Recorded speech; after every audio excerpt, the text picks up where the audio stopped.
لیکن اس سے پہلے آپ کو بتائیں کہ ہمارے ساتھ موجود ہیں جی سیدہ دعائے زہرا صاحبہ. ان سے ریکویسٹ وہ اپنی اسپیچ سٹارٹ کریں. درود و سلام محمد و آل محمد پر. صدر ذی وقار، حسین یاقوت جیسے ہونٹ بے خبر ہے، گہری جھیل سی آنکھیں ناآشنا، اور دل نفرت عدو کے معنوں سے انجان کہ یہ طفل نادان نہیں جانتا کہ اس کا بڑھتا ہوا ہر قدم اسے موت کے مزید قریب کر دے گا.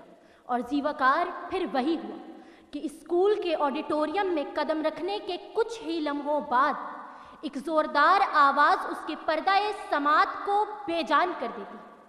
چند درندہ صفت صفاق قاتل ان کے سروں میں گولیاں پیوست کر دیتے ہیں، ان کے سینوں کو گولیوں سے چھلنی کر دیتے ہیں کہ ہاتھ کاندھوں سے الگ ہو کر کتابوں کے انبار تلے دب جاتے ہیں، سر تن سے جدا ہو جاتے ہیں. اور اس کی وہ ماں جس کی محبت کی مثال رب نے اپنی محبت میں خود دی تھی، وہ ماں کرلا رہی تھی، مجھے میرے لال کا قاتل لا دو. میں اس سے پوچھوں گی کہ میرے پھول کو کیوں مسل ڈالا، میں اس سے پوچھوں گی کہ مجھے میرے لال کا جرم بتا، میں اس سے پوچھوں گی کہ تجھے اس بچے کے بے دم لب یاد نہیں آئے، کہ تجھے اس بچے کی ماں کی بددعا سے ڈر نہیں لگتا کہ جس کے بے دم لب یہ صدا بلند کرتے ہیں، کہاں ہے ارض و سما کا مالک کہ چاہتوں کی رگیں کرے دے. ہوس کی سرخی رخ بشر کا حسین غازہ بنی ہوئی ہے، افق کا چہرہ لہو میں تر ہے، زمین جنازہ بنی ہوئی ہے، زمین جنازہ بنی ہوئی ہے. صدر ذی وقار، یہ روداد ہے.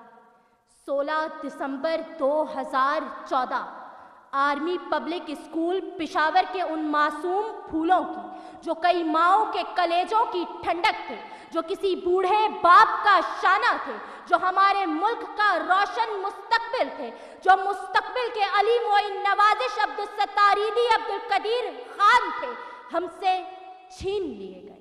مگر صدر ذی وقار، آج ہمارا 16 دسمبر 2018 میں یہاں کھڑا ہونا اس بات کی گواہی ہے کہ اب ہم ہی اپنے ان 150 سے زائد شہید بھائیوں کے خوابوں کو پورا کریں گے، کہ اب ہم ہی ملک کا روشن مستقبل بنیں گے، کہ اب ہم ہی ان معصوموں کے خوابوں کو پورا کر کے ان ماؤں کے کلیجوں کی ٹھنڈک بنیں گے، کہ اب ہم سانحے پہ سانحے کا انتظار نہیں کریں گے، کہ ہم امن چاہتے ہیں مگر ظلم کے خلاف. گر جنگ لازمی ہے تو پھر جنگ ہی صحیح. ظالم کو جو نہ روکے وہ شامل ہے ظلم میں، قاتل کو جو نہ ٹوکے وہ قاتل کے ساتھ ہے. ہم سر بکف اٹھے ہیں کہ حق فتح آپ ہو، کہہ دو اسے جو لشکر باطل کے ساتھ ہے. اس ڈھنگ پہ ہے زور تو یہ ڈھنگ ہی صحیح، گر جنگ لازمی ہے تو پھر جنگ ہی صحیح.